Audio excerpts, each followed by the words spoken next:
everybody, it's Erica. I do not have OCD, but I am married to somebody with OCD. I'm married to Nick, if you've seen any of his previous videos. I want to start making some videos for the families and loved ones of people with OCD because I know we're still going through Nick's recovery, but I know that in the beginning it was very dark and very alone. And if I can shed some light on helping them through this, or even just making you feel a little less alone than I did, then that's what I want to do. I am a chiropractor. I am not a mental health counselor. This is not intended to as medical advice. I'm just giving my 2 cents and my experience with me going through this with Nick. If you need to see a mental health counselor, I highly recommend it. That's what I did. Okay, so today I wanted to talk about a healthy life schedule and the importance of it, not just for the OCD sufferer, but also for you. So what a healthy life schedule or structure looked like for Nick started with a good sleep routine. And I've had a decent sleep routine for years now, so maintaining that was really important for me. I go to bed, I start winding down for bed about 9 o'clock, 9:15 every night, and then I'm in bed usually between 9:30 and 10 every night.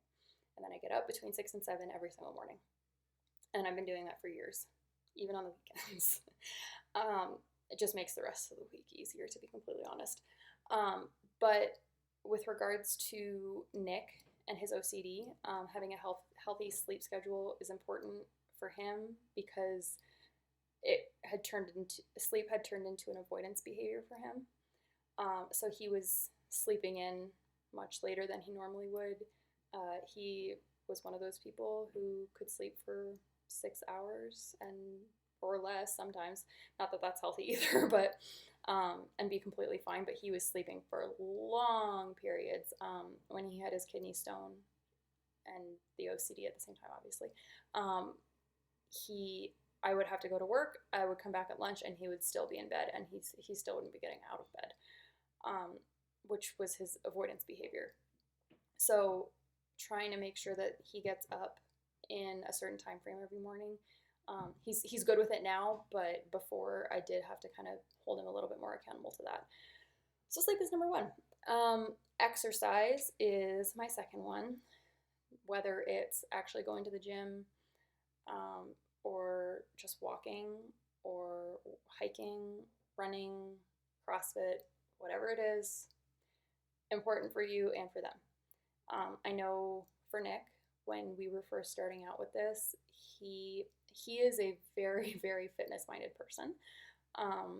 We both have our degrees he's exercise science, I'm kinesiology, it's basically the same thing. But we are both very much fitness-minded people. But when he started with the OCD, he pretty much just completely stopped. And that was alarming to me because I hadn't known him to be like that at all, ever.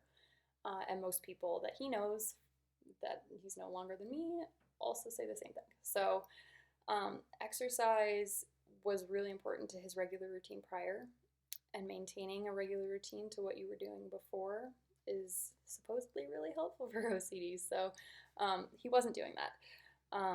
Exercise in general is really great for your health if you can exercise and decrease the risk of other health complications happening while you're helping them through OCD, while you are helping them through OCD, and while they are going through OCD. That's going to be really beneficial, because I know, and not that necessarily exercise would have prevented Nick's kidney stone, but he did have a kidney stone, and that additional thing on top of it was not helpful to his recovery process at all. But sometimes things are avoidable, and you can decrease your risk of having other health complications by exercising and having a decently healthy diet. So actually that leads me to my next point, is eating healthier foods.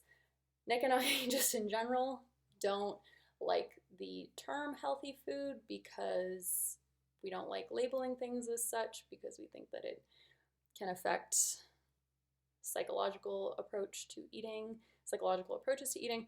But in general, that's just an aside completely. But in general, eating whole foods, things high in nutrients like vegetables, fruits, those kinds of things, um, kind of also relays back to making sure that you don't get sick, trying to decrease the risk of them having an additional complication on top of OCD. Super, super helpful.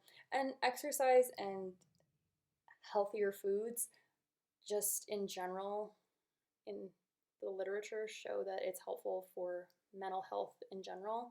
Not necessarily that it's going to be a cure or the end all be all of their OCD recovery, but it's not going to hurt. So I would encourage making sure that they're having more nutritionally dense foods as opposed to things like candy bar. We just had Halloween. Candy bars, if you can decrease their consumption of that, that would be great. Potato chips, those kinds of things, and eating more nutritionally dense foods. Something else that Nick did, and I had to do as well, with regards to a healthy lifestyle and a healthy life structure, was decrease our consumption of social media.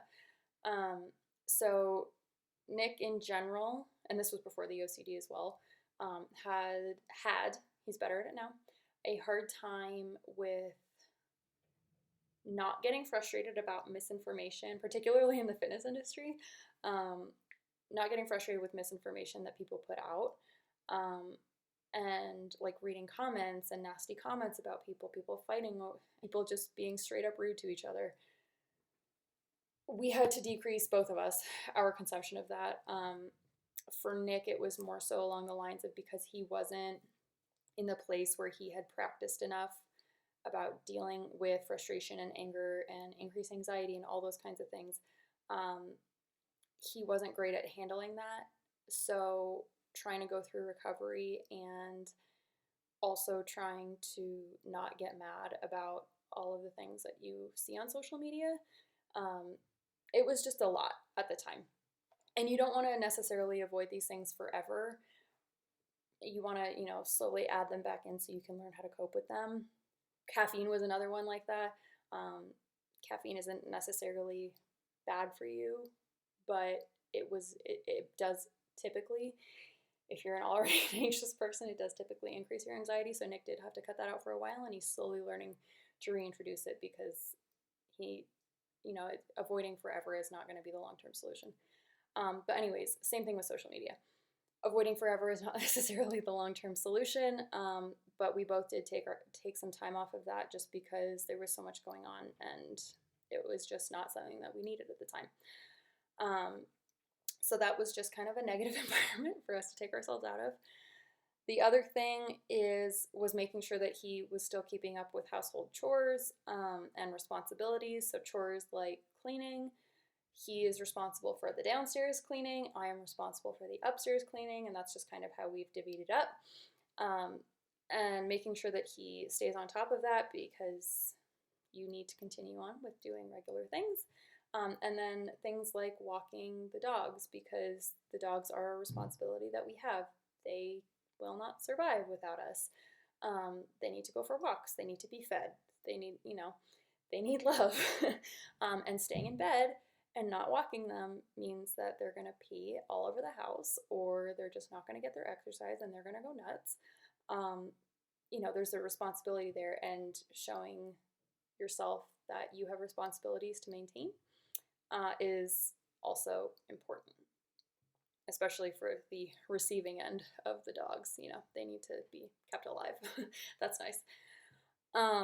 So maintaining household chores and responsibilities was another thing for him, obviously for myself too.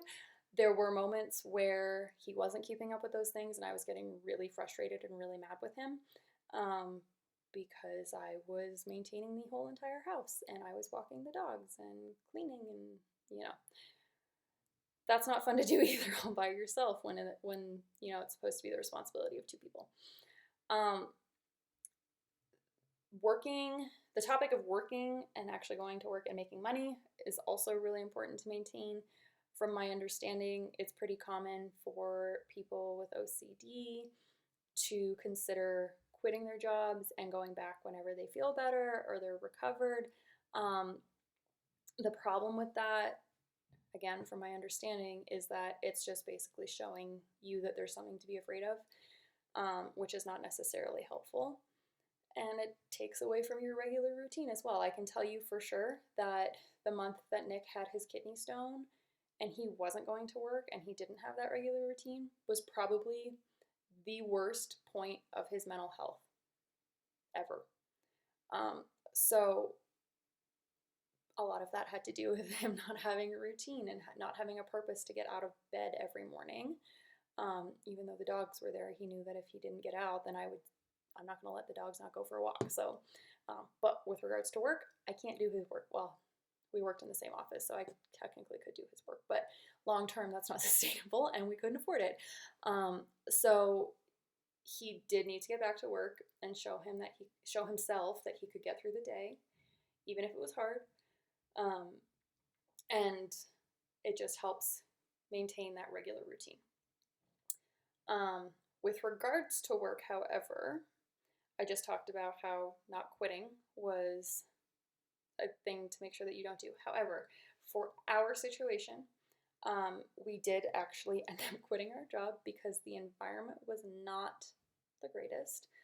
It was not a very positive work environment for us. So we both actually ended up quitting our jobs and starting our own business, which again was just the best decision for us at the time. And he was also at the point where he could tolerate that a little bit better, and start finding a new routine while we navigate this new part of our careers, with starting our own business. So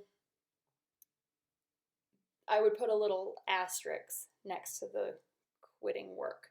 Very important to make sure that you continue to work, but make sure the environment is also not going to be negative.